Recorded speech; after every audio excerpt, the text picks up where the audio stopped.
Commercial insurance ਦੇ ਲਈ, worker ਕੌਮ ਦੇ ਲਈ, ਲਾਈਫ ਇੰਸ਼ੋਰੈਂਸ ਤੇ ਹੋਰ ਕਿਸੇ ਵੀ ਤਰੀਕੇ ਦੀ ਇੰਸ਼ੋਰੈਂਸ ਲਈ ਅੱਜ ਹੀ ਇਹਨਾਂ ਨੂੰ ਕਾਲ ਕਰੋ 408 272 2500 ਦੇ ਉੱਤੇ। ਨਾਲ ਹੀ Krishan Dhanota, Yuba City, Satpal Singh, Tracy Khinda ਪਰਿਵਾਰ, Kent Washington, Gurpal Sandhu, Antelope, GN tire and lube ਵਾਲੇ ਜਿਨ੍ਹਾਂ ਕੋਲ truck wash, oil change, air brake ਦਾ ਕੰਮ ਕਰਵਾ ਸਕਦੇ ਹੋ।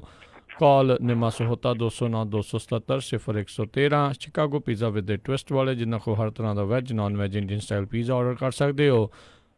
ਇਹਨਾਂ ਦੀਆਂ ਲੋਕੇਸ਼ਨ ਦੀ ਜਾਣਕਾਰੀ ਲਈ ਵੈਬਸਾਈਟ ਵਿਜ਼ਿਟ ਕਰੋ chicagopizzatwist.com। ਅਤੇ West Coast truck driving school Fresno ਵਾਲੇ ਜਿਹੜੇ ਕਿ ਤੁਹਾਨੂੰ ਟਰੱਕ ਦਾ ਲਾਇਸੈਂਸ ਬਹੁਤ ਹੀ ਘੱਟ ਸਮੇਂ 'ਚ ਵਧੀਆ ਜਾਣਕਾਰੀ ਦੇ ਕੇ ਲੈਣ ਦੇ ਵਿੱਚ ਸਹਾਇਤਾ ਕਰਦੇ ਨੇ। ਕਾਲ ਅਜੀਤ ਅਟਵਾਲ 559 374 45 41। ਅਤੇ ਨਾਲ ਹੀ ਗੁਰਪ੍ਰੀਤ ਸਿੰਘ ਬੇਕਰਸਫੀਲਡ, ਅਵਤਾਰ ਸਿੰਘ ਅਤੇ ਗੁਰਮੀਤ ਸਿੰਘ ਬੇਕਰਸਫੀਲਡ ਤੋਂ। ਇਹਨਾਂ ਸਾਰਿਆਂ ਦਾ ਬਹੁਤ ਬਹੁਤ ਧੰਨਵਾਦ। ਜੇਕਰ ਤੁਸੀਂ ਜਾਂ ਕੋਈ ਹੋਰ ਕਾਰੋਬਾਰ ਇਸ ਪ੍ਰੋਗਰਾਮ ਨੂੰ ਸਪੋਂਸਰ ਕਰਨਾ ਚਾਹੁੰਦੇ ਹੋ, ਸੰਪਰਕ ਕਰੋ 408 722 7698 ਦੇ ਉੱਤੇ। ਅਤੇ ਗੱਲਬਾਤ ਦਾ ਸਿਲਸਿਲਾ ਮਿੰਟੂ ਜੀ ਕਰੀਏ ਸ਼ੁਰੂ। ਕਹਿੰਦੇ ਸਰਕਾਰੀ ਕੰਪਨੀ BSNL ਅਤੇ MTNL ਕਰੇਗਾ ਵੱਡੇ ਪੱਧਰ 'ਤੇ ਮੁਲਾਜ਼ਮਾਂ ਦੀ ਛਾਂਟੀ।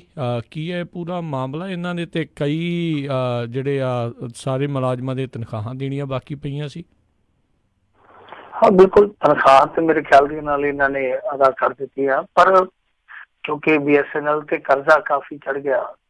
और ये कर्जा इस करके चढ़िया राज करमवीर सिंह जी, क्योंकि सरकार किते ना किते अपना ही अदारा डूबण दे विच पूरा योगदान पा रही सी जी।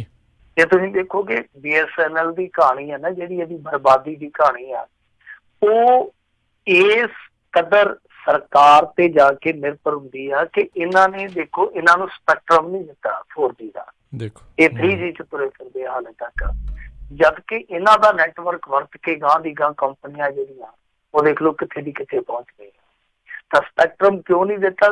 आपां नूं पता ही है कि मोदी दे एक खास मित्र दी कंपनी जदों इस खेतर च आई, टैलीकॉम खेतर च आई, उस तो बाद परिस्थितियां जिहड़ियां बदलदियां गईयां, ये कंपनी जिहड़ी सी वो बदतरीन हुंदी गई। सो इस हालत दे विच इहदा बचना हुण बिल्कुल मुश्किल आ। तो इहदा दूसरे एक होर भी कारण आ, क्योंकि BSNL ने थोड़ा समा पहला ये दूर संचार विभाग है जिहड़ा मंत्राला, ਉਹਦੇ ਤੋਂ ਇਜਾਜ਼ਤ ਮੰਗੀ ਸੀਗੀ ਕਿ ਸਾਨੂੰ ਬੈਂਕਾਂ ਤੋਂ ਕੁਝ ਕਰਜ਼ਾ ਲੈਣ ਦੀ ਇਜਾਜ਼ਤ ਦਿੱਤੀ ਜਾਵੇ। ਮੇਰੇ ਖਿਆਲ ਦੇ ਨਾਲ ਇਹਨਾਂ ਨੇ 13,000 ਕਰੋੜ ਦਾ ਕਰਜ਼ਾ ਮੰਗਿਆ ਸੀਗਾ। ਤੇ ਵੈਸੇ ਜੇ ਦੇਖਿਆ ਜਾਵੇ ਕਿ BSNL ਤੇ ਬਹੁਤ ਥੋੜਾ ਕਰਜ਼ਾ ਹੈ, ਬਹੁਤ ਘੱਟ ਆ। ਜਿੱਦਾਂ ਹੁਣ Jio ਉਹਦੇ ਤੇ 2 ਲੱਖ ਕਰੋੜ ਆ, ਜਿਹੜੀਆਂ ਹੋਰ ਇਸ ਤਰ੍ਹਾਂ ਦੀਆਂ ਟੈਲੀਕਾਮ ਕੰਪਨੀਆਂ ਜਿੱਦਾਂ ਵੋਡਾਫੋਨ ਆਈਡੀਆ, ਮੇਰੇ ਖਿਆਲ ਦੇ ਨਾਲ 20,000 ਕਰੋੜ ਰੁਪਏ ਉਹਨਾਂ ਦਾ ਵੀ ਕਰਜ਼ਾ ਹੋਊ ਘੱਟੋ ਘੱਟ। ਮਤਲਬ ਕਿ BSNL ਦਾ ਉਹਨਾਂ ਤੋਂ ਘੱਟ ਕਰਜ਼ਾ ਪਹਿਲਾਂ। ਇਹਨਾਂ ਨੇ ਕਿਹਾ ਕਿ ਸਾਨੂੰ ਹੋਰ ਕਰਜ਼ਾ ਦੇ ਦਿਓ, ਤਾਂ ਇਹਨਾਂ ਨੇ ਕਰਜ਼ਾ ਲੈਣ ਤੋਂ ਵੀ ਇਹਨਾਂ ਨੂੰ ਇਨਕਾਰ ਕਰ ਦਿੱਤਾ ਕਿ ਤੁਸੀਂ ਕਰਜ਼ਾ ਵੀ ਨਹੀਂ ਲਓ। ਉਹ ਇੱਕ ਬਹੁਤ ਮੰਦਭਾਗੀ ਸਥਿਤੀ ਇਹਨਾਂ ਵਾਸਤੇ ਇਹ ਹੈ ਕਿ ਜਿੰਨੀ ਵੀ ਇਹਨਾਂ ਦੀ ਆਮਦਨ ਹੈ ਉਹਦਾ 55-60% ਜਿਹੜਾ ਹਿੱਸਾ ਹੈ ਉਹ ਚਲਾ ਜਾਂਦਾ ਵੇਤਨ ਦੇ ਵਿੱਚ, ਜਿਹਨੂੰ ਆਪਾਂ ਉਜਰਤ ਕਹਿ ਦਿੰਦੇ, ਤਨਖਾਹ ਕਹਿ ਦਿੰਦੇ ਆ। ਤਾਂ ਇਸ ਕਰਕੇ BSNL ਕੋਲ ਕੋਈ ਹੋਰ ਚਾਰਾ ਤੇ ਹੈ ਨਹੀਂਗਾ, ਜਾਂ ਤੇ ਪ੍ਰਾਪਰਟੀ ਵੇਚੀ ਜਾਵੇ ਜਾਂ ਨਿੱਜੀ ਸੈਕਟਰ ਵਾਸਤੇ ਦਰਵਾਜ਼ੇ ਖੋਲ ਦਿੱਤੇ ਜਾਣ, ਹੋਰ ਨਿਵੇਸ਼ ਆਵੇ, ਹੋਰ ਇਨਵੈਸਟਮੈਂਟ ਆਵੇ ਇਹਦੇ ਵਿੱਚ। ਇਹੀ ਚੀਜ਼ਾਂ ਬਚਦੀਆਂ, ਜਾਂ ਫਿਰ ਇਹ ਹੋ ਸਕਦਾ ਕਿ ਇਹਨੂੰ ਵੇਚ ਦਿੱਤਾ ਜਾਵੇ। ਤਾਂ ਬਹਰਹਾਲ ਸਰਕਾਰ ਜਿਹੜੀ ਆ ਉਹ ਇਹਦਾ ਭੋਗ ਪਾਉਣ ਲਈ ਮੇਰੇ ਖਿਆਲ ਦੇ ਨਾਲ ਹੁਣ ਤਿਆਰ ਹੈ। ਤੇ ਇਹਨਾਂ ਨੇ ਤਕਰੀਬਨ ਪੁਸ਼ਟੀ ਕਰ ਦਿੱਤੀ ਆ ਕਿ MTNL ਜਿਹੜੀ ਸਹਿਯੋਗੀ ਕੰਪਨੀ ਹੈ BSNL ਦੀ, ਤਾਂ BSNL ਤੇ MTNL ਇਹਨਾਂ ਦੇ 50% ਕਰਮਚਾਰੀ ਹੈ ਜਿਹੜੇ ਸੇਵਾ ਮੁਕਤ ਹੋਣਗੇ। ਭਾਵੇਂ ਆ ਕਿ 50 ਸਾਲ ਤੋਂ ਉੱਤੇ ਦੇ ਜਿਹੜੇ ਕਰਮਚਾਰੀ ਆ ਉਹਨਾਂ ਲਈ VRS ਦੀ ਸਿਫਾਰਿਸ਼ ਹੋਵੇ। तो तुसीं आप ही अंदाजा ला लो कि इस अदारे नूं ठीक करन दी थां ते, पैरां सिर खड़ा करन दी थां ते सरकार यही रस्ता कढ रही है कि कर्मचारियों की शांति कर दी जाए। शांति तो भावे हुआ कि हौली हौली इस अदारे का भोग पा दिता जाए। पर मेरे ख्याल के नाल इत्थों तक नौबत नहीं सी आउंदी जे ये निजी निवेश होर खोल दे, स्पैक्ट्रम दिंदे, समय सिर इनू भी रकम इंजैक्ट करते। हुण आपां अगे एक दिन खबर कीती सी कि जैट एयरवेज नूं इन्हां ने बहुत वड्डी रकम इंजैक्ट कीती है। ते जे ये जैट एयरवेज नूं SBI है जिहड़ा वो इन्नी वड्डी रकम इंजैक्ट कर सकदा, तां इहो जे बीमार अदारे नूं क्यों नहीं, एक बहुत वड्डा सवाल। जी जी जी। ਅਗਲੀ ਆਪਾਂ ਮਿੰਟੂ ਜੀ ਗੱਲ ਕਰਦੇ ਹਾਂ। ਕਹਿੰਦੇ ਭਾਜਪਾ ਨੇਤਾ ਦੇ ਘਰੋਂ ਮਿਲਿਆ ਹਥਿਆਰਾਂ ਦਾ ਜ਼ਖੀਰਾ। ਕੋਈ ਕਹਿ ਰਿਹਾ ਇਹਨੂੰ ਅੱਤਵਾਦੀ ਕਿ ਬਸ ਅਜੇ ਵੀ ਭਾਜਪਾ ਨੇਤਾ ਹੀ ਆ? ਨਹੀਂ, ਉਹ ਪੱਕੀ ਮੋਹਰ ਉਹਨਾਂ ਨੇ ਫੜੀ ਹੋਈ ਆ ਮੋਦੀ ਸਾਹਿਬ ਹੋਰਾਂ ਨੇ, ਕਹਿੰਦੇ ਕਿ ਹਿੰਦੂ ਅੱਤਵਾਦੀ ਨਹੀਂ ਹੋ ਸਕਦਾ। ਤਾਂ ਉਹ ਕੱਲ ਨੂੰ ਇਹ ਵੀ ਕਹਿ ਸਕਦੇ ਕਿ ਭਾਜਪਾ ਵਾਲਾ ਨਹੀਂ ਹੋ ਸਕਦਾ। ਤਾਂ ਵੈਸੇ ਤੇ ਕਹਿੰਦੇ ਆ, ਮੈਂ ਵੀ ਇਹ ਸੋਚਦਾ ਕਿ ਅੱਤਵਾਦ ਦਾ ਕੋਈ ਧਰਮ ਨਹੀਂ, ਪਰ ਇਹ ਤੇ ਆਪਣੇ ਆਪ ਦੇ ਵਿੱਚ ਵਰਗੀਕਰਨ ਹੈ ਨਾ ਜਿੱਦਾਂ ਇਹ ਕਰਦੇ ਆ। ਖੈਰ ਮੈਂ ਇਹ ਵਰਗੀਕਰਨ ਨੂੰ ਨਹੀਂ ਮੰਨਦਾ, ਔਰ ਨਾ ਹੀ ਇਹ ਵਰਗੀਕਰਨ ਅੱਤਵਾਦ ਦਾ ਹੋਣਾ ਚਾਹੀਦਾ। ਪਰ ਇਹ ਖਬਰ ਜਿਹੜੀ ਆ ਬਹੁਤ ਵੱਡੀ ਖਬਰ ਆ ਕਿ ਭਾਰਤੀ ਜਨਤਾ ਪਾਰਟੀ ਦੇ ਇੱਕ ਆਗੂ ਦੇ ਘਰੋਂ, ਜਿਹਦਾ ਨਾਮ ਸੰਜੇ ਯਾਦਵ ਆ, ਵੈਸੇ ਯਾਦਵ ਕਬੇ ਹੀ ਹੁੰਦੇ ਆ ਸੁਭਾਅ ਦੇ ਪੱਖੋਂ, ਪੱਪੂ ਯਾਦਵ, ਫਲਾਣਾ ਯਾਦਵ, ਲਾਲੂ ਯਾਦਵ, ਸੰਜੇ ਯਾਦਵ ਸਾਹਿਬ ਆ ਗਏ ਆ। ਇਹ ਕਾਫੀ ਵਧੀਆ ਪਿਛੋਕੜ ਰੱਖਦੇ। ਹੁਣ ਵਧੀਆ ਤੋਂ ਭਾਵ ਇਹ ਆ ਕਿ ਇਹਨਾਂ ਤੇ 47 ਕ੍ਰਿਮੀਨਲ ਕੇਸ ਚੱਲਦੇ ਆ ਹੁਣ ਤੱਕ, 47 ਅੱਜ 48ਵਾਂ ਗਿਣ ਲਓ ਤਾਂ 47 ਪਹਿਲਾਂ ਹੀ ਚੱਲਦੇ ਸੀਗੇ। ਵਧੀਆ ਮੈਂ ਤਾਂ ਕਿਹਾ ਕਿਉਂਕਿ ਰਾਜਨੀਤੀ ਦੇ ਵਿੱਚ ਇਹੋ ਜਿਹੇ ਬੰਦੇ ਨਾ ਫੱਬਦੇ ਥੱਬਦੇ ਆ, ਇਸ ਕਰਕੇ ਕਿਹਾ ਕਿ ਇਹਦਾ ਪਿਛੋਕੜ ਹੈ ਜਿਹੜਾ ਉਹ ਰਾਜਨੀਤੀ ਵਾਲਾ ਹੀ ਆ। ਤਾਂ ਸੰਜੇ ਯਾਦਵ ਜਿਹੜਾ ਬੜਵਾਨੀ ਜ਼ਿਲ੍ਹੇ ਦਾ ਬਹੁਤ ਚਰਚਿਤ ਬੰਦਾ ਵਾ, ਤਾਂ ਇਹਦੇ ਘਰੋਂ ਅੱਜ ਜ਼ਖੀਰਾ ਬਰਾਮਦ ਹੋਇਆ। 13 ਪਿਸਤੌਲ ਫੜੇ ਗਏ, 17 ਦੇਸੀ ਬੰਬ ਜਿਹੜੇ ਉਹ ਬਰਾਮਦ ਹੋਇਆ, 116 ਜ਼ਿੰਦਾ ਕਾਰਤੂਸ ਜਿਹੜੇ ਆ ਉਹਨਾਂ ਦੀ ਰਿਕਵਰੀ ਹੋਈ ਆ। ਸੋ ਮੱਧ ਪ੍ਰਦੇਸ਼ ਦੇ ਵਿੱਚ ਇਹ ਸਾਰੀ ਰਿਕਵਰੀ ਹੋਈ ਆ। ਇਹ ਭਾਰਤੀ ਜਨਤਾ ਪਾਰਟੀ ਦਾ ਕੈਂਡੀਡੇਟ ਹੈ ਤੇ ਸੰਜੇ ਯਾਦਵ ਉਹ ਬੰਦਾ ਵਾ ਜਿਹਦੀ ਮਾਂ ਨੂੰ ਬਸੰਤੀ ਯਾਦਵ ਜੀ ਦਾ ਨਾਮ ਸੀਗਾ, ਸਿਹਤਮੰਦ ਨਗਰ ਪਾਲਿਕਾ ਤੋਂ ਟਿਕਟ ਦਿੱਤੀ ਸੀ ਭਾਰਤੀ ਜਨਤਾ ਪਾਰਟੀ ਨੇ।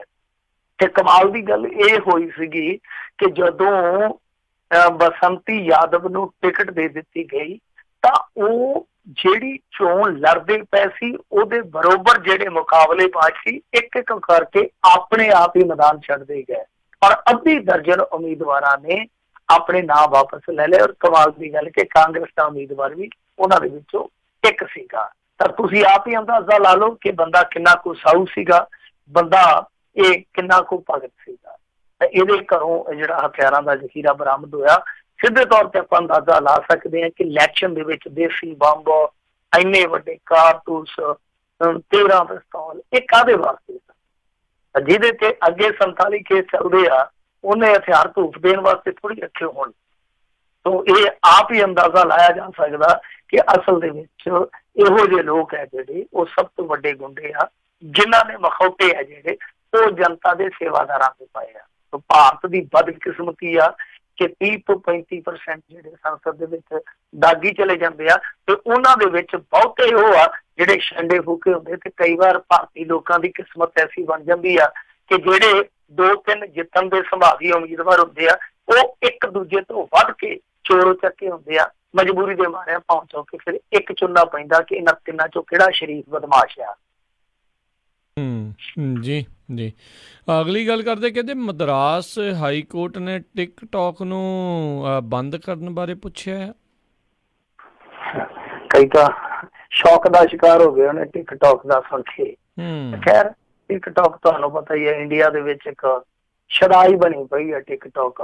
ਅੱਜ ਵੀ ਆਪਾਂ ਇੱਕ ਦੇਖ ਰਹੇ ਸੀਗੇ, ਤੁਸੀਂ ਵੀ ਸ਼ਾਇਦ ਦੇਖੀ ਹੋਣੀ ਆ ਵੀਡੀਓ, ਕਿ ਕਿਵੇਂ ਦਰਬਾਰ ਸਾਹਿਬ ਦੇ ਕੰਪਲੈਕਸ ਦੇ ਵਿੱਚ 3 ਕੁੜੀਆਂ ਜਿਵੇਂ ਮਾਡਲ ਰੈਪ ਕਰਦੀਆਂ ਨੇ ਤਾਂ ਉਦਾਂ ਹੀ ਚੱਲਦੀਆਂ ਪਈਆਂ ਨੇ, ਜਿੱਦਾਂ ਉੱਥੇ ਰੈਂਪ ਤੇ ਘੁੰਮਦੀਆਂ ਫਿਰਦੀਆਂ। ਸੋ ਬਹੁਤ ਉਲ ਜਲੂਲ ਵੀਡੀਓ ਹੈ ਜਿਹੜੀਆਂ ਉਹ ਟਿਕਟੌਕ ਤੇ ਆਉਂਦੀਆਂ। ਪਰ ਵੈਸੇ ਕੁਛ ਲੋਕਾਂ ਦਾ ਮਨੋਰੰਜਨ ਵੀ ਕਰਦੇ ਆ, ਤਾਂ ਰਲਮਾ ਮਿਲਮਾ ਰੌਣਕ ਮੇਲਾ ਟਿਕਟੌਕ ਤੇ ਵੀ। ਤਾਂ ਖੈਰ ਹੁਣ ਇਸ ਮਾਮਲੇ ਦੇ ਵਿੱਚ ਤਮਿਲਨਾਡੂ ਚੋਂ ਇੱਕ ਪਹਿਲ ਹੋਈ ਆ ਕਿ ਕੋਰਟ ਤੱਕ ਪਹੁੰਚ ਕੀਤੀ ਗਈ ਕਿ ਟਿਕਟੌਕ ਨੂੰ ਬੈਨ ਕੀਤਾ ਜਾਵੇ। ਪਰ ਕੋਰਟ ਨੇ ਆਪਣੇ ਪੱਧਰ ਤੇ ਬੈਨ ਨਹੀਂ ਕੀਤਾ, ਜਿੱਦਾਂ ਕਿ ਕੁਛ ਆਪਾਂ ਨੂੰ ਖਬਰਾਂ ਇੱਥੇ ਮਿਲ ਰਹੀਆਂ ਨੇ ਸੋਸ਼ਲ ਮੀਡੀਆ ਤੋਂ ਕਿ ਟਿਕਟੌਕ ਨੂੰ ਬੈਨ ਕਰ ਦਿੱਤਾ ਗਿਆ ਕੋਰਟ ਵੱਲੋਂ। ਅਸਲ ਦੇ ਵਿੱਚ ਕੋਰਟ ਨੇ ਬੈਨ ਨਹੀਂ ਕੀਤਾ ਔਰ ਕੋਰਟ ਕਰ ਵੀ ਨਹੀਂ ਸਕਦੀ ਸ਼ਾਇਦ। ਤਾਂ ਇਹਨਾਂ ਨੇ ਕੀ ਕੀਤਾ ਆ ਕਿ ਕੇਂਦਰ ਨੂੰ ਲਿਖ ਦਿੱਤਾ, ਮਦਰਾਸ ਹਾਈ ਕੋਰਟ। ਤਾਂ ਮਦਰਾਸ ਹਾਈ ਕੋਰਟ ਨੇ ਕੇਂਦਰ ਨੂੰ ਪੁੱਛਿਆ ਕਿ ਭਾਈ ਕੀ ਤੁਸੀਂ ਕੋਈ ਇਸ ਤਰ੍ਹਾਂ ਦਾ ਕਾਨੂੰਨ ਬਣਾ ਸਕਦੇ ਹੋ?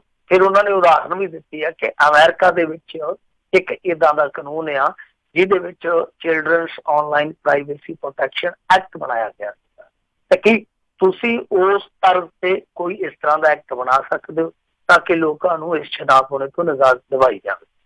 ਤਾਂ ਹੁਣ ਕੇਂਦਰ ਇਹਦੇ ਤੇ ਕੀ ਐਕਸ਼ਨ ਲੈਂਦਾ ਜਾਂ ਕੀ ਇਹਦਾ ਜਵਾਬ ਦਿੰਦਾ ਉਹ ਵੇਖਣਾ ਹੋਏਗਾ, ਕਿਉਂਕਿ ਹਾਈ ਕੋਰਟ ਨੇ ਨੋਟਿਸ ਦੇ ਕੇ ਪੁੱਛਿਆ ਕਿ ਕੀ ਭਾਈ ਤੁਸੀਂ ਇਸ ਤਰ੍ਹਾਂ ਦਾ ਕੋਈ ਕਾਇਦਾ ਕਾਨੂੰਨ ਬਣਾ ਸਕਦੇ ਹੋ। ਤਾਂ ਜੇ ਕੇਂਦਰ ਕਹਿੰਦਾ ਕਿ ਹਾਂ ਅਸੀਂ ਬਣਾ ਸਕਦੇ, ਵੈਸੇ ਤੁਹਾਨੂੰ ਯਾਦ ਹੋਣਾ ਪਿੱਛੇ ਜੇ ਇਹਨਾਂ ਨੇ 700 ਦੇ ਕਰੀਬ ਪੋਰਨ ਸਾਈਟਾਂ ਜਿਹੜੀਆਂ ਉਹ ਬੈਨ ਕਰ ਦਿੱਤੀਆਂ ਸੀ। ਤਾਂ ਉਹ ਕੁਛ ਖਾਸ ਤੌਰ ਤੇ ਜਿਹੜੇ ਇਹਨਾਂ ਦੇ ਆਪਣੇ ਬੰਦੇ ਸੀਗੇ, ਜਿਹੜੇ ਇੰਟਰਨੈਟ ਪ੍ਰੋਵਾਈਡਰ, ਉਹਨਾਂ ਦੇ ਇੰਟਰਨੈਟ ਸਰਵਿਸ ਦੇ ਵਿੱਚ ਉਹ ਸਾਰੀਆਂ ਸਾਈਟਾਂ ਜਿਹੜੀਆਂ ਸੀ ਬੈਨ ਕਰ ਦਿੱਤੀਆਂ ਗਈਆਂ। ਤਾਂ ਕਦਮ ਚੁੱਕੇ ਵੀ ਜਾ ਸਕਦੇ ਆ ਜਾਂ ਸਰਕਾਰ ਇਨਕਾਰੀ ਵੀ ਹੋ ਸਕਦੀ ਆ। ਵੈਸੇ ਟਿਕਟੌਕ ਹੈ ਜਿਹੜਾ ਤੁਹਾਨੂੰ ਪਤਾ ਏਸ਼ੀਆ ਦੇ ਵਿੱਚ ਬਹੁਤ ਜ਼ਿਆਦਾ ਲੋਕਪ੍ਰਿਯ ਆ, ਬਹੁਤ ਜ਼ਿਆਦਾ ਪਪੂਲਰ ਹੈ ਚੀਨੀ ਐਪ ਆ। ਤੇ ਕਿਵੇਂ ਲੋਕ ਵੀਡੀਓ ਬਣਾਉਂਦੇ ਉਹਦੇ ਨਾਲ ਗਾਣਾ ਇੱਕ ਪਲੇ ਕਰ ਲੈਂਦੇ ਆ, ਉਹ ਆਪਾਂ ਸਾਰਿਆਂ ਨੇ ਦੇਖਿਆ ਕਿਤੇ ਨਾ ਕਿਤੇ WhatsApp ਤੇ ਵੀ ਉਹ ਚੀਜ਼ਾਂ ਵਾਇਰਲ ਹੁੰਦੀਆਂ ਰਹਿੰਦੀਆਂ। ਤਾਂ ਤਾਮਿਲਨਾਡੂ ਦੇ ਵਿੱਚ ਇਹ ਮੁੱਦਾ ਇਸ ਕਰਕੇ ਉੱਠਿਆ ਸੀਗਾ। ਹਾਲਾਂਕਿ ਨੇਤਾ ਤੇ ਕਹਿੰਦੇ ਪਏ ਕਿ ਅਸ਼ਲੀਲਤਾ ਫੈਲਾਈ ਜਾ ਰਹੀ ਆ, ਲੋਕ ਵਾਹੀਆਤ ਗੱਲਾਂ ਕਰਦੇ ਆ, ਪਰ ਵਿਚਲੀ ਗੱਲ ਇਹ ਆ ਕਿ ਉੱਥੋਂ ਦੇ ਲੋਕਾਂ ਨੇ ਟਿਕਟੌਕ ਨੂੰ ਰਾਜਨੀਤੀ ਦੇ ਆਲੋਚਕ ਦੇ ਤੌਰ ਤੇ ਵਰਤਿਆ। ਉਹਨਾਂ ਨੇ ਨੇਤਾਵਾਂ ਦਾ ਬਹੁਤ ਜਲੂਸ ਕੱਢਿਆ ਹੋਇਆ ਉੱਥੇ ਟਿਕਟੌਕ ਤੇ, ਯਾਨੀ ਆਪਾਂ ਨੂੰ ਤੇ ਨਹੀਂ ਪਤਾ ਲੱਗਦਾ ਕਿਉਂਕਿ ਉਹਨਾਂ ਦੀ ਜਿਹੜੀ ਮਦਰ ਟੰਗ ਆ ਉਹ ਆਪਾਂ ਸਮਝ ਨਹੀਂ ਸਕਦੇ, ਪਰ ਦੱਸਦੇ ਆ ਮੀਡੀਆ ਹਵਾਲੇ ਵੀ ਇਹੋ ਗੱਲ ਕਹਿੰਦੇ ਆ ਕਿ ਨੇਤਾਵਾਂ ਦਾ ਉੱਥੇ ਬਹੁਤ ਤਕੜਾ ਜਲੂਸ ਇਹਨਾਂ ਨੇ ਕੱਢਿਆ ਸੀਗਾ। ਇਸ ਕਰਕੇ ਅੱਕੇ ਹੋਏ ਕੋਰਟ ਦੇ ਵਿੱਚ ਚਲੇ ਗਏ ਆ। ਤਾਂ ਕੁਛ ਲੋਕ ਇਹਦੀ ਮੁਖਾਲਫਤ ਕਰਦੇ ਪਏ ਆ ਕਿ ਇਹਨੂੰ ਬੈਨ ਨਹੀਂ ਕਰਨਾ ਚਾਹੀਦਾ, ਕਿਉਂਕਿ ਇੱਥੇ ਲੋਕ ਆਲੋਚਨਾ ਕਰ ਰਹੇ ਆ, ਨਾ ਕਿ ਕੋਈ ਉਹ ਹਿੰਸਾ ਕਰਦੇ ਪਏ ਆ ਜਾਂ ਸਮਾਜ ਦਾ ਕੋਈ ਕਿਸੇ ਪ੍ਰਕਾਰ ਦਾ ਨੁਕਸਾਨ ਕਰਦੇ ਪਏ ਆ। ਤਾਂ ਖੈਰ ਦੇਖਦੇ ਆ, ਪਰ ਜੇ ਮੰਨ ਲਓ ਇਹ ਐਪ ਜਿਹੜੀ ਆ ਉਹ ਪਾਬੰਦ ਹੋ ਜਾਂਦੀ ਆ ਤਾਂ ਫਿਰ ਹੋ ਸਕਦਾ ਕਿ ਉਹਦੇ ਗਰਾਊਂਡ ਦੇ ਆਧਾਰ ਤੇ ਕੱਲ ਨੂੰ ਕਿਸੇ ਦੂਜੀ ਐਪ ਦੇ ਖਿਲਾਫ ਵੀ ਇਸ ਤਰ੍ਹਾਂ ਦੀ ਅਪੀਲ ਪੈ ਜਾਵੇ। ਜੀ ਜੀ। ਅਗਲੀ ਗੱਲ ਕਰਦੇ, ਕਹਿੰਦੇ ਪਾਕਿਸਤਾਨ ਨੇ ਭਾਰਤੀ ਇਤਰਾਜ਼ ਮਗਰੋਂ ਕਰਤਾਰਪੁਰ ਲਾਂਘੇ ਬਾਰੇ ਕਮੇਟੀ ਤੇ ਲਾਈ ਰੋਕ। ਚਲੋ ਦੇਖੋ, ਇਹ ਤੇ ਸਿਆਣਪ ਆ ਉਹਨਾਂ ਦੀ, ਆਪਾਂ ਪਿਛਲੇ ਦਿਨ ਹੀ ਚਰਚਾ ਕੀਤੀ ਸੀ, ਕਿਉਂਕਿ ਇਹਨਾਂ ਨੇ ਇਤਰਾਜ਼ ਜਤਾਇਆ ਸੀਗਾ ਗੋਪਾਲ ਸਿੰਘ ਚਾਵਲਾ ਦੇ ਨਾਮ ਤੇ ਮੈਂ ਤੇ ਉਦੋਂ ਵੀ ਗੱਲ ਕਹੀ ਸੀਗੀ ਕਿ ਪਾਕਿਸਤਾਨ ਨੂੰ ਵੀ ਬਚਣਾ ਚਾਹੀਦਾ, ਕਿਉਂ ਵਿਵਾਦਤ ਨਾਮ ਇਹੋ ਜਿਹੇ ਕੰਮ ਦੇ ਵਿੱਚ ਸ਼ਾਮਲ ਕੀਤਾ। ਇਹਨਾਂ ਨੇ ਨੋਟੀਫਿਕੇਸ਼ਨ ਜਾਰੀ ਕੀਤਾ ਸੀ ਇੱਕ 10 ਮੈਂਬਰੀ ਕਮੇਟੀ ਦਾ, ਤੇ ਹੁਣ ਖਬਰ ਇਹ ਆ ਰਹੀ ਆ ਕਿ ਉਸ ਨੋਟੀਫਿਕੇਸ਼ਨ ਤੇ ਰੋਕ ਲਾ ਦਿੱਤੀ ਗਈ ਆ। ਤਾਂ ਬਹਰਹਾਲ ਜੇ ਰੋਕ ਦੀ ਖਬਰ ਸਹੀ ਆ, ਇਹ ਖਬਰ ਅਧਿਕਾਰਤ ਤੌਰ ਤੇ ਪੁਸ਼ਟ ਆ, ਤਾਂ ਫਿਰ ਆਪਾਂ ਕਹਿ ਸਕਦੇ ਹਾਂ ਕਿ ਜੋ ਇੱਕ ਅੰਦੇਸ਼ਾ ਜਤਾਇਆ ਜਾ ਰਿਹਾ ਸੀਗਾ, ਸੰਸਾ ਸੀਗਾ ਇਸ ਗੱਲ ਦਾ ਕਿ ਸ਼ਾਇਦ ਇਹ ਗੱਲਬਾਤ ਲੀਹ ਲੱਥ ਜਾਣੀ ਆ, ਜਿਹੜੀ ਗੱਲਬਾਤ ਬਹੁਤ ਕਸ਼ੀਦਗੀ ਵਾਲੇ ਮਾਹੌਲ ਦੇ ਵਿੱਚ ਵੀ ਸੁਖਾਵੇਂ ਢੰਗ ਨਾਲ ਚੱਲਦੀ ਪਈ ਸੀ ਦੋਨਾਂ ਦੇਸ਼ਾਂ ਦੇ ਦਰਮਿਆਨ। ਤਾਂ ਇਮਕਾਨ ਇਹੋ ਸੀਗਾ ਕਿ ਸ਼ਾਇਦ ਇਹ ਗੱਲਬਾਤ ਹੁਣ ਇੱਥੇ ਆ ਕੇ ਤੇ ਬ੍ਰੇਕਡਾਊਨ ਹੋ ਜਾਊ, ਪਰ ਹੁਣ ਏਦਾਂ ਦੀ ਖਬਰ ਆਈ ਆ ਜਿੱਥੋਂ ਉਮੀਦ ਜਿਹੜੀ ਆ ਫੇਰ ਵੱਜਦੀ ਆ ਕਿ ਹੋ ਸਕਦਾ ਜਿਹੜੀ ਅੱਗੇ 2 ਅਪ੍ਰੈਲ ਨੂੰ ਇਹਨਾਂ ਨੇ ਮੀਟਿੰਗ ਟਾਲੀ ਆ ਉਹ ਜਲਦੀ ਫੇਰ ਹੋ ਜਾਵੇ। ਤਾਂ ਇਹ ਇੱਕ ਵੱਡੀ ਖਬਰ ਆ ਕਿ ਪਾਕਿਸਤਾਨ ਨੇ ਆਪਣੇ ਪਹਿਲੇ ਨੋਟੀਫਿਕੇਸ਼ਨ ਤੇ ਰੋਕ ਲਾ ਦਿੱਤੀ ਹੈ। ਸੋ ਇਹ ਇੱਕ ਬਹੁਤ ਵਧੀਆ ਪਹਿਲ ਕਦਮੀ ਹੈ। ਮੈਂ ਕਹੂੰਗਾ ਪਾਕਿਸਤਾਨ ਦਾ ਫਿਰ ਸ਼ੁਕਰੀਆ ਕਰਨਾ ਚਾਹੀਦਾ, ਤੇ ਜੇ ਸ਼ੁਕਰੀਆ ਕਰੋਗੇ ਤੇ ਤੁਹਾਨੂੰ ਹੋ ਸਕਦਾ ਕੋਈ ਤਗਮਾ ਦੇ ਦੇਵੇ, ਪਰ ਤਗਮਿਆਂ ਤੁਗਮਿਆਂ ਦੀ ਪਰਵਾਹ ਨਹੀਂ ਕਰਨੀ ਚਾਹੀਦੀ। ਇਹੋ ਜਿਹੇ ਮਾਮਲੇ 'ਚ ਫਰਾਕ ਦਿਲੀ ਰੱਖਣੀ ਚਾਹੀਦੀ ਆ ਕਿ ਘੱਟੋ ਘੱਟ ਉਹਨਾਂ ਨੇ ਜਿੱਦ ਨਹੀਂ ਪੁਗਾਈ। ਇਹੋ ਜਿਹੇ ਮਾਹੌਲ ਦੇ ਵਿੱਚ ਜਦੋਂ ਕੂਟਨੀਤਿਕ ਮਾਹੌਲ ਤੇ ਬਹੁਤ ਜ਼ਿਆਦਾ ਅੜਫਾ ਚੱਲਦੀ ਪਈ ਆ, ਦੋਵੇਂ ਦੇਸ਼ ਆ ਜਿਹੜੇ ਇੱਕ ਦੂਜੇ ਤੇ ਜੋ ਸੀਜ਼ ਫਾਇਰ ਹੈ ਉਹਦਾ ਉਲੰਘਣ ਦਾ ਦੋਸ਼ ਵੀ ਲਾਉਂਦੇ ਆ, ਤਾਂ ਉਸ ਮਾਹੌਲ ਦੇ ਵਿੱਚ ਵੀ ਪਾਕਿਸਤਾਨ ਨੇ ਭਾਰਤ ਦੇ ਇਤਰਾਜ਼ ਦਾ ਇਹਤਰਾਮ ਕੀਤਾ। ਤਾਂ ਇਹ ਇੱਕ ਚੰਗੀ ਗੱਲ ਆ, ਮਾੜੀ ਗੱਲ ਨਹੀਂ, ਮੈਂ ਕਹੂੰਗਾ ਹੇਠੀ ਵਾਲੀ ਗੱਲ ਨਹੀਂ। ਪਾਕਿਸਤਾਨ ਨੇ ਜੇ ਭਾਰਤੀ ਇਤਰਾਜ਼ ਦਾ ਮੁੱਲ ਪਾਇਆ ਤਾਂ ਹੁਣ ਭਾਰਤ ਨੂੰ ਵੀ ਗੱਲ ਅੱਗੇ ਵਧਾਉਣੀ ਚਾਹੀਦੀ ਹੈ, ਗੱਲਬਾਤ ਜਿਹੜੀ ਆ ਉਹ ਫਿਰ ਤੋਂ ਜੋੜਨੀ ਚਾਹੀਦੀ। ਜੀ ਜੀ। ਅਗਲੀ ਖਬਰ ਤੇ ਨਜ਼ਰ ਮਾਰਦੇ, ਕਹਿੰਦੇ ਚੋਣ ਕਮਿਸ਼ਨ ਦੀ ਸਖਤੀ ਦੇ ਵਿੱਚ ਪੰਜਾਬ 'ਚੋਂ 116 ਕਰੋੜ ਤੇ ਹਰਿਆਣੇ 'ਚੋਂ 4.43 ਕਰੋੜ ਦੀ ਡਰੱਗ ਫੜੀ ਗਈ।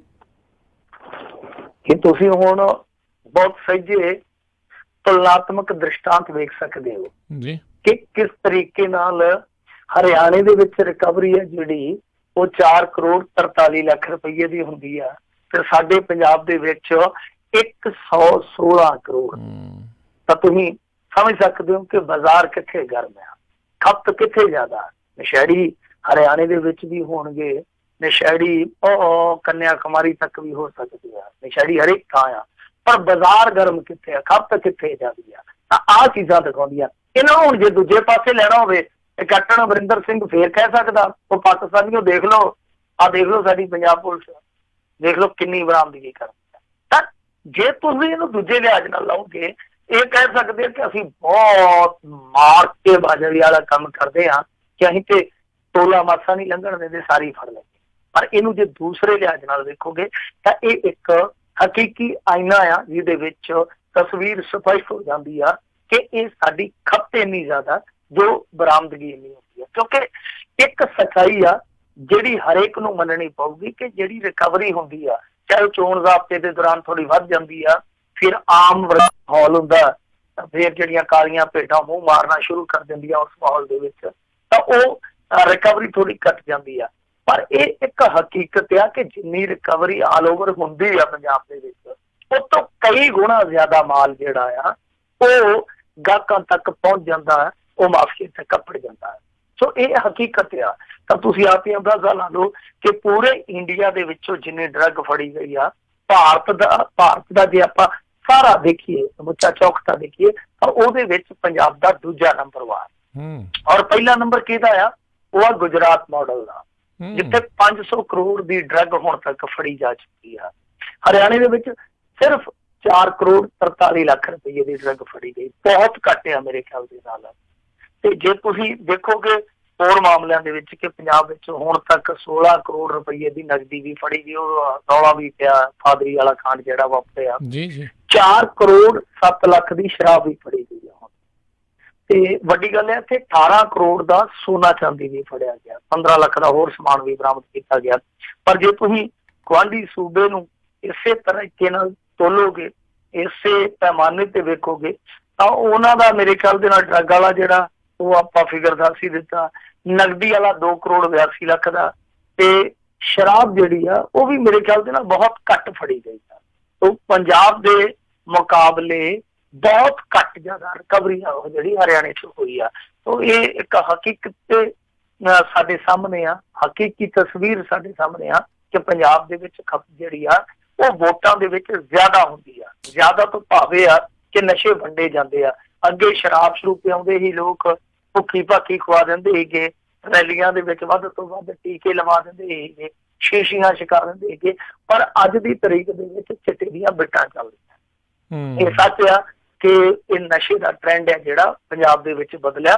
ਹੁਣ ਡਰੱਗ ਦਿੱਤੀ ਜਾਂਦੀ ਆ, ਔਰ ਖਾਸ ਤੌਰ ਤੇ ਜਿਹੜੇ ਲੱਠਬਾਜ਼ ਹੁੰਦੇ ਆ, ਲਠੈਤ ਹੁੰਦੇ ਆ, ਜਿਨ੍ਹਾਂ ਨੂੰ ਆਪਾਂ ਮੰਡੀਰ ਵੀ ਕਹਿ ਦਿੰਦੇ ਜਾਂ ਨਸ਼ੇੜੀ ਕਹਿ ਦਿੰਦੇ ਆ, ਜਿਹੜੇ ਉਸ ਤਬਕੇ ਦੇ ਲੋਕ ਆ, ਉਹਨਾਂ ਨੂੰ ਲਾਲਚ ਹੀ ਇਹਨਾਂ ਚੀਜ਼ਾਂ ਦੇ ਦਿੱਤੇ ਜਾਂਦੇ ਆ। ਮਤਲਬ ਕਿ ਨਾ ਸਿਰਫ ਵੋਟਾਂ ਖਰੀਦੀਆਂ ਜਾਂਦੀਆਂ, ਬਲਕਿ ਜਿਹੜੀ ਮਸਲ ਪਾਵਰ ਹੈ ਜਿਹਨੂੰ ਆਪਾਂ ਕਹਿੰਦੇ ਆ, ਉਹ ਵੀ ਇਸ ਨਸ਼ੇ ਦੇ ਨਾਲ ਹੀ ਹਾਸਲ ਕੀਤੀ ਜਾਂਦੀ। ਜੀ ਜੀ ਬਿਲਕੁਲ।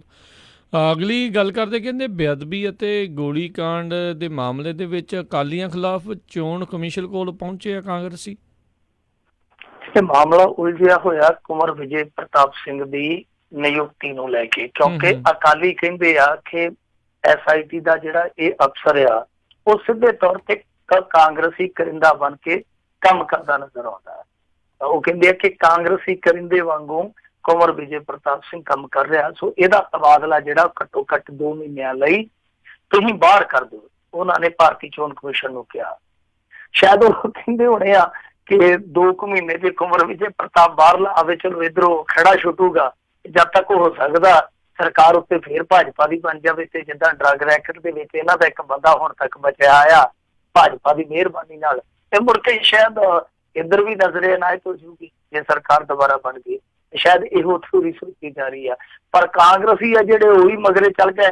ਜਿਹੜਾ ਸਾਡਾ ਸਟੇਟ ਚੋਣ ਕਮਿਸ਼ਨ ਆ ਉਹ ਉਹਦੇ ਦਰਾਂ ਤੇ ਜਾ ਕੇ ਕਹਿੰਦੇ ਕਿ ਨਹੀਂ ਜੀ ਬਿਲਕੁਲ ਗਲਤ ਗੱਲ ਆ, ਇਹ ਜਾਂਚ ਪੜਤਾਲ ਨੂੰ ਪ੍ਰਭਾਵਿਤ ਕਰਦੇ ਪਏ ਆ। ਸੋ ਜਿਹੜੀ ਸ਼ਿਕਾਇਤ ਕਰਦੇ ਪਏ ਆ, ਇਹ ਸ਼ਿਕਾਇਤ ਇਹਨਾਂ ਦੀ ਨਾ ਸੁਣੀ ਜਾਵੇ ਕਿ ਜਾਂਚ ਪੜਤਾਲ ਏਦਾਂ ਪ੍ਰਭਾਵਿਤ ਨਾ ਕੀਤੀ ਜਾਵੇ। ਸੋ ਇਹ ਸਾਰਾ ਕੁਛ ਹੈ ਜਿਹੜਾ ਅੱਜ ਚੱਲਦਾ ਪਿਆ। ਓਦਾਂ ਮੇਰੇ ਖਿਆਲ ਦੇ ਨਾਲ ਦੇਖੋ, ਇਹਨਾਂ ਨੂੰ ਆਪਣੀ ਪੁਲਿਸ ਤੇ ਯਕੀਨ ਰੱਖਣਾ ਚਾਹੀਦਾ ਕਾਂਗਰਸੀਆਂ ਨੂੰ, ਕਿਉਂਕਿ ਕਾਂਗਰਸੀਆਂ ਦੇ ਉੱਥੇ ਜਾਣ ਤੋਂ ਪਹਿਲਾਂ ਜਿਹੜਾ ਸਾਡਾ ਸਟੇਟ ਦਾ ਚੋਣ ਕਮਿਸ਼ਨ ਆ ਉਹਨੇ ਪੰਜਾਬ ਪੁਲਿਸ ਤੋਂ ਜਵਾਬ ਮੰਗਿਆ। ਤਾਂ ਪੰਜਾਬ ਪੁਲਿਸ ਵੀ ਤੇ ਇੱਕ ਤਰ੍ਹਾਂ ਨਾਲ ਇਹਨਾਂ ਦੀ ਆਪਣੀ ਫੋਰਸ ਆ ਨਾ, ਸਰਕਾਰ ਦੀ ਉਹ ਫੋਰਸ ਆ, ਤਾਂ ਉਹ ਉੱਥੇ ਜਵਾਬ ਦਾਖਲ ਜਾ ਕੇ ਕਰਦੀ ਤਾਂ ਮੇਰੇ ਖਿਆਲ ਦੇ ਨਾਲ ਬਿਹਤਰ ਸੀ। ਕਿਉਂਕਿ ਇਹਦੇ ਨਾਲ ਕੀ ਆ ਕਿ ਅਕਾਲੀਆਂ ਦੇ ਕੋਲ ਹੁਣ ਇੱਕ ਮੁੱਦਾ ਆ ਕਿ ਦੇਖੋ ਜੀ, ਅਸੀਂ ਜਿਹੜੀ ਗੱਲ ਕਹਿੰਦੇ ਆ ਕਿ ਕੁੰਵਰ ਵਿਜੇ ਪ੍ਰਤਾਪ ਸਿੰਘ ਇਹਨਾਂ ਦਾ ਇੱਕ ਕਰਿੰਦਾ ਹੋਆ, ਤੇ ਆਹ ਦੇਖ ਲਓ ਕਿ ਅਸੀਂ ਸ਼ਿਕਾਇਤ ਕੀਤੀ ਆ ਕਿ ਇਹਦੀ ਕਾਰਗੁਜ਼ਾਰੀ ਦੇਖੋ, ਤੇ ਇਹ ਨਾਲ ਦੀ ਨਾਲ ਉਹਨੂੰ ਬਚਾਉਣ ਚਲੇ ਗਏ। ਤਾਂ ਇੱਕ ਤਰ੍ਹਾਂ ਨਾਲ ਕਹਿ ਲਈਏ ਕਿ ਅਕਾਲੀਆਂ ਦੇ ਕੋਲ ਦੁਰਾ ਹਥਿਆਰ ਆ। ਇੱਕ ਤੇ ਹੈ ਹੀ ਆ ਕਿ ਕੁੰਵਰ ਵਿਜੇ ਪ੍ਰਤਾਪ ਸਿੰਘ ਜਿਹੜਾ ਉਹ ਸਾਡੇ ਨਾਲ ਲਾਗਡਾਟ ਕੱਢਦਾ ਪਿਆ, ਤਾਂ ਦੂਸਰੇ ਪਾਸੇ ਉਹ ਕਹਿ ਸਕਦੇ ਆ ਕਿ ਦੇਖੋ ਜੀ, ਇਹ ਆਪਣੇ ਅਫਸਰ ਨੂੰ ਬਚਾਉਣ ਉੱਤੇ ਚਲੇ ਗਏ। ਤਾਂ ਮੇਰੇ ਖਿਆਲ ਦੇ ਨਾਲ ਕਾਂਗਰਸ ਨੇ ਜੋ ਕੀਤਾ ਉਹ ਰਾਜਸੀਕਰਨ ਸੀਗਾ ਇਸ ਮਸਲੇ ਦਾ। ਪਰ ਜੇ ਆਪਾਂ ਵਿਹਾਰਕ ਤੌਰ ਤੇ ਦੇਖੀਏ ਤੇ ਇਹ ਚੀਜ਼ ਠੀਕ ਨਹੀਂ ਹੈ। ਤਾਂ ਉੱਥੇ ਪੰਜਾਬ ਪੁਲਿਸ ਤੋਂ ਜਵਾਬ ਮੰਗਿਆ ਗਿਆ ਸੀਗਾ, ਪੰਜਾਬ ਪੁਲਿਸ ਜਾ ਕੇ ਆਪਣਾ ਜਵਾਬ ਦਾਖਲ ਕਰਦੀ, ਔਰ ਉਸ ਜਵਾਬ ਦੇ ਵਿੱਚ ਜੇ ਦਮ ਹੁੰਦਾ ਕਿ ਇਹਨਾਂ ਦੀ ਅਕਾਲੀਆਂ ਦੀ ਮੰਗ ਆਪਣੇ ਆਪ ਰੱਦ ਹੋ ਜਾਏ। ਜੀ ਜੀ ਜੀ। ਅਗਲੀ ਜਿਹੜੀ ਗੱਲ ਕਰਦੇ, ਕਹਿੰਦੇ ਕਤਲ ਕੇਸ ਦੇ ਵਿੱਚ ਸਾਬਕਾ ਐਸਪੀ ਸਮੇਤ 10 ਜਿਹੜੇ ਮੁਲਜ਼ਮਾਂ ਤੇ ਦੋਸ਼ ਆਏ, ਜ਼ਮਾਨਤਾਂ ਅਰਜ਼ੀਆਂ ਕੀਤੀਆਂ ਰੱਦ ਤੇ ਭੇਜੇ ਜੇਲ੍ਹ। ਦੇਖੋ, ਬਹੁਤ ਘੱਟ ਲੋਕਾਂ ਨੂੰ ਪਤਾ ਹੋਣਾ, ਖਾਸ ਤੌਰ ਤੇ ਜਿਹੜੀ ਹੁਣ ਦੀ ਜਨਰੇਸ਼ਨ ਆ, ਜਿਹੜੀ ਸਾਡੇ ਤੋਂ ਬਾਅਦ ਵਾਲੀ ਜਨਰੇਸ਼ਨ ਆ, ਕਿ ਜਦੋਂ ਪੰਜਾਬ ਦੇ ਵਿੱਚ ਅੰਨੀ ਮਚੀ ਹੋਈ ਸੀਗੀ, ਜ਼ਬਰ ਜ਼ੁਲਮ ਦੀ ਇੰਤਹਾ ਸੀਗੀ, ਤਾਂ ਉਸ ਦੌਰ ਦੇ ਵਿੱਚ ਪੁਲਿਸ ਨੇ ਪੁਲਿਸ ਨੂੰ ਵੀ ਮਾਰਿਆ। ਤਾਂ ਇਹ ਬਹੁਤ ਘੱਟ ਮੁੱਦਾ ਉੱਠਦਾ। ਤਾਂ ਜਦੋਂ ਆਪਾਂ ਇਹ ਕਹਿੰਦੇ ਹਾਂ ਕਿ ਪੁਲਿਸ ਨੇ ਪੁਲਿਸ ਨੂੰ ਮਾਰਿਆ, ਤਾਂ ਤੁਹਾਡੇ ਹੱਥ ਦੇ ਵਿੱਚ ਤੱਥ ਬਹੁਤ ਘੱਟ ਹੁੰਦੇ ਆ, ਕਿਉਂਕਿ ਇਹੋ ਜਿਹੇ ਤੱਥ ਜਿਹੜੇ ਉਜਾਗਰ ਬਹੁਤ ਘੱਟ ਹੁੰਦੇ ਆ ਸਟੇਟ ਦੇ ਵਿੱਚ। ਤਾਂ ਬਹੁਤ ਘੱਟ ਮਿਸਾਲਾਂ ਤੁਹਾਡੇ ਸਾਹਮਣੇ ਪਰ ਮਿਲ ਜਾਂਦੀ ਆ। ਤਾਂ ਇਹ ਵੀ ਇੱਕ ਮਿਸਾਲ ਹੈ ਉਸ ਮਾਮਲੇ। ਜੇ ਗਾਹ ਤੋਂ ਕਿਤੇ ਏਦਾਂ ਦੀ ਡਿਸਕਸ਼ਨ ਹੋਵੇ ਤਾਂ ਤੁਸੀਂ ਇਹ ਮਿਸਾਲ ਵਰਤ ਸਕਦੇ ਹੋ। ਮਾਮਲਾ ਜਿਹੜਾ ਇਹ 1993 ਦਾ ਹੋਇਆ ਕੀ ਸੀਗਾ ਕਿ 1993 ਦੀ 9 ਜੁਲਾਈ ਨੂੰ ਪਿੰਡ ਕੋਈ ਮੌਜਲੀਪੁਰ ਆ, ਉੱਥੇ ਇੱਕ ਪੁਲਿਸ ਦਾ ਕਾਂਸਟੇਬਲ ਪਰਮਜੀਤ ਸਿੰਘ ਜੀ ਦਾ ਨਾਮ ਸੀਗਾ, ਉਹ ਇੱਕ ਔਰਤ ਦੇ ਘਰੋਂ 5000 ਰੁਪਇਆ ਲੈਣ ਗਿਆ ਸੀਗਾ, ਯਾਨੀ ਸੰਗਰੂਰ ਜ਼ਿਲ੍ਹੇ ਚੋਂ ਇੱਥੇ ਆਇਆ ਹੋਇਆ ਸੀਗਾ। ਤਾਂ ਕੀਤਾ ਕੀ ਗਿਆ ਕਿ ਉਹ ਜਿਹੜੀ ਔਰਤ ਸੀਗੀ ਉਹਦੀ ਪੁਲਿਸ ਦੇ ਨਾਲ ਕਿਸੇ ਤਰੀਕੇ ਦੀ ਜਾਣ ਪਛਾਣ ਸੀਗੀ, ਤਾਂ ਉਹਨੇ ਪੁਲਿਸ ਸੱਦ ਕੇ ਇਸ ਬੰਦੇ ਨੂੰ ਗੋਲੀ ਮਰਵਾ ਦਿੱਤੀ। ਗੋਲੀ ਮਾਰ ਕੇ ਇਹਨਾਂ ਨੇ ਫਿਰ ਮੁਕਾਬਲਾ ਸਾਬਤ ਕਰ ਦਿੱਤਾ ਸੀਗਾ। ਤਾਂ ਜਿਹੜਾ ਮ੍ਰਿਤਕ ਕਾਂਸਟੇਬਲ ਸੀਗਾ ਪਰਮਜੀਤ ਸਿੰਘ, ਉਹਦੇ ਬਾਪ ਨੇ ਫਿਰ ਬਹੁਤ ਲੰਮੀ ਲੜਾਈ ਲੜੀ, ਕੋਰਟਾਂ ਤੱਕ ਮਸਲਾ ਗਿਆ, ਤਾਂ ਉਹਨਾਂ ਦਾ ਇੰਤਕਾਲ ਹੋ ਗਿਆ। ਉਸ ਤੋਂ ਬਾਅਦ ਫਿਰ ਇਹ ਮਾਮਲਾ ਜਿਹੜਾ ਉਹ ਹੁਣ ਜਾ ਕੇ ਧਾਰਾ 302 ਦੇ ਵਿੱਚ ਦਰਜ ਕੀਤਾ ਗਿਆ ਆ ਥੋੜੇ ਦਿਨ ਪਹਿਲਾਂ। ਇਹਦੇ ਵਿੱਚ ਇੱਕ ਦਿਲਚਸਪ ਮਾਮਲਾ ਇਹ ਸੀਗਾ ਕਿ ਜਿਹੜੀ ਮਹਿੰਦਰ ਕੌਰ ਆ, ਉਹਨੇ ਇੱਕ ਹੋਰ ਮਾਮਲੇ ਦੇ ਵਿੱਚ ਜਾ ਕੇ ਕਿਸੇ ਹੋਰ ਦੂਜੀ ਕੋਰਟ ਦੇ ਵਿੱਚ ਇਸ ਮਾਮਲੇ ਨੂੰ ਜੋੜਿਆ ਸੀਗਾ। ਉੱਥੋਂ ਫਿਰ ਹੌਲੀ ਹੌਲੀ ਪਾਜ ਖੁੱਲਣੇ ਸ਼ੁਰੂ ਹੋ ਗਏ। ਤਾਂ ਹੁਣ ਇਸ ਮਾਮਲੇ ਦੇ ਵਿੱਚ ਸਾਬਕਾ ਐਸਪੀ ਹਰਪਾਲ ਸਿੰਘ, ਸਾਬਕਾ SI Santokh Singh, ASI Gurnam Singh, constable Parmel Singh, constable Rajinder Singh, head constable Iqbal Mohammad, constable Mahinder Singh, constable Sukhwinder Lal ਤੇ ਮਹਿੰਦਰ ਕੌਰ ਜਿਹੜੀ ਹੈ ਮੈਂ ਤੁਹਾਨੂੰ ਦੱਸੀ ਆ, ਇਹਨਾਂ ਤੇ ਪਰਚਾ ਦਰਜ ਕਰ ਦਿੱਤਾ ਗਿਆ। ਇਹਨਾਂ ਦੀਆਂ ਜ਼ਮਾਨਤਾਂ ਜਿਹੜੀਆਂ ਉਹ ਖਾਰਜ ਕਰ ਦਿੱਤੀਆਂ ਗਈਆਂ। ਸੋ ਇਹ ਤੁਸੀਂ ਆਪ ਹੀ ਅੰਦਾਜ਼ਾ ਲਾ ਲਓ ਕਿ ਪੁਲਿਸ ਨੇ ਜਦੋਂ ਪੂਰੀ ਜ਼ਬਰ ਵਾਲੀ ਅੱਤ ਚੁੱਕੀ ਹੋਈ ਸੀਗੀ, ਤਾਂ ਉਦੋਂ ਇਹਨਾਂ ਨੇ ਆਪਣੇ ਬਗਾਨੇ ਦਾ ਵੀ ਫਰਕ ਛੱਡ ਦਿੱਤਾ ਸੀ। ਕਹਿੰਦੇ ਹੁੰਦੇ ਨਾ ਕਿ 7 ਘਰ ਤੇ ਡੈਣ ਵੀ ਛੱਡ ਦਿੰਦੀ ਆ। ਇਹ ਇਹੋ ਜਿਹੀ ਡੈਣ ਕਲੈਣੀ ਬਣੀ ਪਈ ਸੀਗੀ, ਇਹਨੇ 7 ਤੇ ਛੱਡੋ, ਇੱਕ ਘਰ ਵੀ ਨਹੀਂ ਛੱਡਿਆ, ਆਪਣਾ ਘਰ ਵੀ ਨਹੀਂ ਛੱਡਿਆ। ਜੀ ਜੀ। ਅਗਲੀ ਜਿਹੜੀ ਗੱਲ ਕਰਦੇ, ਕਹਿੰਦੇ ਸਿਰਸੇ ਵਾਲੇ ਡੇਰੇ ਦੀ ਜਾਇਦਾਦ ਦਾ ਸਰਵੇ ਹੋਇਆ ਹੁਣ ਸ਼ੁਰੂ। ਹਾਂ ਬਿਲਕੁਲ, ਇਹ ਲੇਖਾ ਜੋਖਾ ਸ਼ੁਰੂ ਹੋ ਗਿਆ ਤੇ ਮੇਰੇ ਖਿਆਲ ਨਾਲ ਜਾਂਚ ਪੜਤਾਲ ਸ਼ੁਰੂ ਇੱਥੋਂ ਹੋਣੀ ਚਾਹੀਦੀ ਸੀ। ਮੈਂ ਸ਼ੁਰੂ ਤੋਂ ਇਹ ਗੱਲ ਕਹਿੰਦਾ ਆ ਕਿ ਜਾਂਚ ਪੜਤਾਲ ਦਾ ਜਿਹੜਾ ਕੰਮਕਾਰ ਸ਼ੁਰੂ ਕੀਤਾ ਗਿਆ ਉਹ ਇੱਥੋਂ ਹੀ ਸ਼ੁਰੂ ਹੋਣਾ ਚਾਹੀਦਾ ਸੀਗਾ ਕਿ ਜਿਹੜੀਆਂ ਪ੍ਰਾਪਰਟੀਆਂ ਬਣੀਆਂ, ਜਿੱਦਾਂ ਡੇਰੇ ਦੇ ਵਿੱਚ ਜਾਓਗੇ ਤੁਸੀਂ, ਸਭ ਤੋਂ ਥੋੜੀ ਥੋੜੀ ਆ ਡੇਰਾ, ਤੇ ਅਸੀਂ ਸੁਣਿਆ ਵੇਖਿਆ ਸਭ ਕੁਛ ਉੱਥੇ। ਤਾਂ ਜਿਹੜਾ ਉਹ ਡੇਰਾ ਉਸਰਿਆ ਹੋਇਆ ਉਹ ਕਿਹੜੀ ਜ਼ਮੀਨ ਤੇ ਉਸਰਿਆ ਹੋਇਆ ਤੁਹਾਨੂੰ ਉੱਥੇ ਬੱਚਾ ਦੱਸ ਦੂਗਾ। ਤੇ ਉਹਦੇ ਵਿੱਚ ਜਿਹੜੇ ਸੰਸਥਾਨ ਆ ਉਹ ਕਿਸ ਤਰ੍ਹਾਂ ਕੰਮ ਕਰਦੇ ਉਹ ਜਾਂਚਣ ਪਰਖਣ ਦੀ ਜ਼ਰੂਰਤ ਸੀਗੀ। ਵਿੱਚ ਹਸਪਤਾਲ ਆ, ਵਿੱਚ ਲਗਜ਼ਰੀ ਹੋਟਲ ਦਾ ਕਿਹਾ, ਵਿੱਚ ਸਕੂਲ ਕਾਲਜ ਆ, ਸੋ ਸਾਰੀਆਂ ਚੀਜ਼ਾਂ ਜਿਹੜੀਆਂ ਸੀਗੀਆਂ ਜਾਂਚਣ ਪਰਖਣ ਦੀ ਲੋੜ ਸੀਗੀ, ਨਿਰਖਣ ਪਰਖਣ ਦੀ ਲੋੜ ਸੀਗੀ ਉਹਨਾਂ ਸਾਰੀਆਂ ਚੀਜ਼ਾਂ ਨੂੰ ਕਿ ਕਿੱਦਾਂ ਉਹ ਕਾਇਦੇ ਕਾਨੂੰਨ ਦੇ ਮੁਤਾਬਕ ਚੱਲਦੀਆਂ ਜਾਂ ਉਹਦਾ ਤੀਰ ਤੁੱਕੇ ਨਾਲ ਚੱਲ ਰਹੀਆਂ। ਤਾਂ ਹੁਣ ਇਸ ਮਾਮਲੇ 'ਚ ਕੀ ਹੋਇਆ ਕਿ ਇਨਕਮ ਟੈਕਸ ਹੈ ਜਿਹੜਾ ਉਹ ਇਨਵੋਲਵ ਹੋਇਆ। ਤਾਂ ਦੇਖਿਆ ਜਾ ਰਿਹਾ ਕਿ ਜੋ ਇਨਕਮ ਟੈਕਸ ਦਾ ਮਾਮਲਾ ਬਣਦਾ, ਜੋ ਪ੍ਰਾਪਰਟੀ ਦਾ ਮਾਮਲਾ ਬਣਦਾ, ਤਾਂ ਉਹਦੇ ਵਿੱਚ ਕਿੰਨੀਆਂ ਕੁ ਚੀਜ਼ਾਂ ਜਿਹੜੀਆਂ ਹਿਡਨ ਨੇ, ਕਿੰਨੀਆਂ ਕੁ ਚੀਜ਼ਾਂ ਜਿਹੜੀਆਂ ਉਹ ਪ੍ਰਤੱਖ ਆ। ਤਾਂ ਉਹਦੇ ਵਾਸਤੇ ਇਹਨਾਂ ਨੇ ਇੱਕ ਏਜੰਸੀ, ਜਿਹੜੀ ਨਿੱਜੀ ਏਜੰਸੀ ਆ, ਉਹ ਹਾਇਰ ਕੀਤੀ ਆ। ਤਾਂ ਉਹਦੇ 10 ਮੈਂਬਰਾਂ ਦੇ ਹੁਣ ਜਾਂਚ ਪੜਤਾਲ ਜਿਹੜੀ ਆ ਉਹ ਸ਼ੁਰੂ ਕਰ ਦਿੱਤੀ ਆ। ਸੋ ਇਹ ਐਸਟੀਮੇਟ ਲਾਏ ਜਾਣਗੇ ਕਿ ਕਿਹੜੀ ਪ੍ਰਾਪਰਟੀ ਕਿੰਨੇ ਦੀ ਆ, ਫਿਰ ਉਹ ਟਰਨਓਵਰ ਦੇਖੀ ਜਾਊਗੀ, ਫਿਰ ਸਾਰਾ ਕੁਝ ਜਿਹੜਾ ਉਹ ਮਿਲਾਨ ਕੀਤਾ ਜਾਊਗਾ। ਸੋ ਦੇਖਦੇ ਆ ਇਹਦੇ ਵਿੱਚੋਂ ਕੀ ਨਿਕਲਦਾ। ਪਰ ਜੋ ਮੰਗ ਕੀਤੀ ਜਾ ਰਹੀ ਸੀਗੀ, ਮੈਂ ਵੀ ਉਹਨਾਂ ਲੋਕਾਂ ਦੇ ਵਿੱਚ ਸ਼ਾਮਲ ਸੀਗਾ ਜਿਹੜੇ ਲੋਕ ਇਹ ਮੰਗ ਕਰਦੇ ਸੀਗੇ ਕਿ ਜਾਂਚ ਪੜਤਾਲ ਹੋਣੀ ਚਾਹੀਦੀ ਆ। ਸਾਰਾ ਕੁਝ ਉੱਥੇ ਗਲਤ ਹੋਊਗਾ ਮੈਂ ਨਹੀਂ ਕਹਿੰਦਾ, ਸਾਰਾ ਕੁਝ ਸਹੀ ਹੋਊਗਾ ਕੋਈ ਵੀ ਨਹੀਂ ਕਹਿ ਸਕਦਾ, ਪਰ ਕੀ ਕੁਝ ਗਲਤ ਸੀ, ਕੀ ਕੁਝ ਸਹੀ ਸੀਗਾ, ਉਹ ਸ਼ਾਇਦ ਇਸ ਸਰਵੇ ਤੋਂ ਬਾਅਦ ਸਾਹਮਣੇ ਆ ਸਕਦਾ। ਜੀ। ਤੇ ਮਿੰਟੂ ਜੀ, ਜਿਹੜੇ ਜਦੋਂ ਇਸ ਨੂੰ ਅੰਦਰ ਕੀਤਾ ਸੀ ਸ਼ੁਰੂਆਤੀ ਦਿਨਾਂ ਦੇ ਵਿੱਚ ਕਈ ਕੁਛ ਉੱਥੋਂ ਲੰਘਦਾ ਰਿਹਾ, ਉੱਥੋਂ ਚੀਜ਼ਾਂ ਚੱਕ ਲਈਆਂ ਗਈਆਂ ਜਾਂ ਜੋ ਕੁਝ ਵੀ ਹੋਇਆ ਉਸ ਦੇ ਬਾਰੇ ਕੁਝ ਪਤਾ ਲੱਗਾ ਵੀ ਕੀ ਕੀ ਲੈ ਕੇ ਗਏ ਸੀ ਜਾਂ ਕੁਛ ਕਿੰਨੇ ਕੀ ਕੁਛ ਖੁਰਦ-ਬੁਰਦ ਕੀਤਾ? ਨਹੀਂ, ਇਹ ਦੇਖੋ ਨਾ, ਬਹੁ ਪਰਤੀ ਜਾਂਚ ਪੜਤਾਲ ਆ, ਬਹੁ ਪਰਤੀ ਜਾਂਚ ਪੜਤਾਲ ਚੱਲਦੀ ਪਈ ਆ। IT ਆਪਣੇ ਹਿਸਾਬ ਨਾਲ ਕੰਮ ਕਰਦਾ ਪਿਆ, ਇਨਕਮ ਟੈਕਸ ਹੈ ਜਿਹੜਾ, ਹਰਿਆਣੇ ਪੁਲਿਸ ਦੀ ਜਾਂਚ ਪੜਤਾਲ ਆਪਣੀ ਆ, SIT ਦੀ। ਸੋ ਇਹ ਸਾਰੀਆਂ ਚੀਜ਼ਾਂ ਬਹੁ ਪਰਤੀ ਜਾਂਚ ਪੜਤਾਲ ਚੋਂ ਗੁਜ਼ਰਦੀਆਂ ਪਈਆਂ ਨੇ। ਜਿੱਦਾਂ ਉਹ ਆਪਾਂ ਸੁਣਿਆ ਸੀਗਾ ਕਿ ਉੱਥੋਂ ਟਰੱਕ ਗਏ ਆ, ਵੈਸੇ ਕੋਰਟ ਦੇ ਵਿੱਚ ਇੱਕ ਬਹਿਸ ਹੋਈ ਸੀਗੀ ਇਸ ਮਾਮਲੇ ਦੇ ਵਿੱਚ। ਤਾਂ ਕੋਰਟ ਨੇ ਸਵਾਲ ਵੀ ਕੀਤਾ ਸੀਗਾ ਕਿ ਏਦਾਂ ਵਹੀਕਲ ਜਿਹੜੇ ਆ ਉਹ ਡੇਰੇ ਚੋਂ ਬਾਹਰ ਨਿਕਲਦੇ ਰਹੇ ਆ, ਜਿਨ੍ਹਾਂ ਬਾਰੇ ਕਿਹਾ ਗਿਆ ਕਿ ਦੌਲਤ ਸ਼ੌਹਰਤ ਉੱਥੋਂ ਕੱਢੀ ਗਈ ਆ। ਸ਼ੌਹਰਤ ਦਾ ਭਾਵ ਇਹ ਆ ਕਿ ਜਿਹੜੇ ਮਸ਼ਹੂਰ ਬੰਦੇ ਸੀ ਕਈ ਇਹਨਾਂ ਦੇ ਖਾਸ ਉਹ ਵੀ ਉੱਥੋਂ ਕੱਢੇ ਗਏ ਪਹਿਲਾਂ। ਤਾਂ ਜਿਹੜੇ ਦੌਲਤ ਸੀਗੀ ਜਮ੍ਹਾਂ ਕੀਤੀ ਹੋਈ ਜਾਂ ਹੋਰ ਡਾਕੂਮੈਂਟ ਸੀਗੇ ਉਹ ਬਾਹਰ ਗਏ ਆ। ਤਾਂ ਕੋਰਟ ਨੇ ਇਸ ਚੀਜ਼ ਦਾ ਨੋਟਿਸ ਲਿਆ ਸੀਗਾ।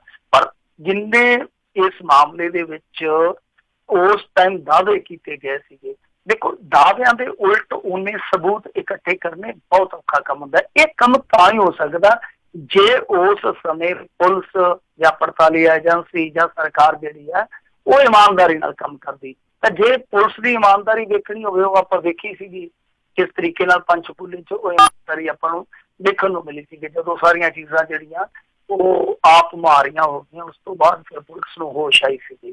ਤਾਂ ਪਹਿਲਾਂ ਜੋ ਕੁਛ ਵਾਪਰਿਆ ਉਹਦੇ ਵਿੱਚ ਆਪਾਂ ਕਹਿ ਸਕਦੇ ਹਾਂ ਕਿ ਜਿਹੜੀਆਂ ਚੀਜ਼ਾਂ ਹੋਈਆਂ ਜਾਂ ਜਿਹੜੀਆਂ ਚੀਜ਼ਾਂ ਆਪਾਂ ਸੁਣੀਆਂ ਨੇ, ਬੇਸ਼ੱਕ ਤਥਾਤਮਕ ਤੌਰ ਤੇ ਕਹਿਣ ਨੂੰ ਕੁਛ ਨਾ ਹੋਵੇ, ਪਰ ਜਿਹੜੇ ਚਰਚੇ ਆ ਉਹ ਨਿਰਮੂਲ ਨਹੀਂ ਹੈ। ਆਪਾਂ ਨਿਰਮੂਲ ਨਹੀਂ ਮੰਨ ਸਕਦੇ ਕਿਉਂਕਿ ਪਹਿਲਾਂ ਢਿਲਤਾ ਸੀ ਮਾਮਲੇ ਦੇ ਵਿੱਚ, ਔਰ ਇਹ ਉਹੀ ਸਰਕਾਰ ਸੀ ਜਿਹਦੇ ਮੰਤਰੀ ਤੱਕ ਇਸ ਬੰਦੇ ਦੇ ਪੈਰਾਂ 'ਚ ਜਾ ਕੇ ਵੇਖਦੇ ਸਨ। ਜੀ ਜੀ, ਬਿਲਕੁਲ। ਤੇ ਬਹੁਤ ਬਹੁਤ ਤੁਹਾਡਾ ਧੰਨਵਾਦ ਮਿੰਟੂ ਜੀ, ਇਹਨਾਂ ਖਬਰਾਂ ਬਾਰੇ ਜਾਣਕਾਰੀ ਦਿੱਤੀਆਂ। ਅਗਲੀ ਵਾਰ ਤੱਕ ਲਈ ਮਿਹਰਬਾਨੀ, ਪਿਆਰ ਭਰੀ ਸਤਿ ਸ਼੍ਰੀ ਅਕਾਲ ਜੀ। ਜੀ ਸਤਿ ਸ਼੍ਰੀ ਅਕਾਲ ਜੀ। ਸੋ ਤੇ ਇੱਥੇ ਸਾਡਾ ਅੱਜ ਦਾ ਇਹ ਪ੍ਰੋਗਰਾਮ ਸਮਾਪਤ ਹੈ। ਮਿਲਦੇ ਹਾਂ ਅਗਲੀ ਵਾਰ, ਉਦੋਂ ਤੱਕ ਲਈ ਸਭ ਨੂੰ ਹੀ ਪਿਆਰ ਭਰੀ ਸਤਿ ਸ਼੍ਰੀ ਅਕਾਲ ਜੀ। ਉਹਦੇ ਵਾਸਤੇ ਜੋ ਹੱਸਦੇ ਖੇਲਦੇ ਰਹੋ, ਸੁਣਦੇ ਰਹੋ ਪੰਜਾਬੀ ਰੇਡੀਓ USA।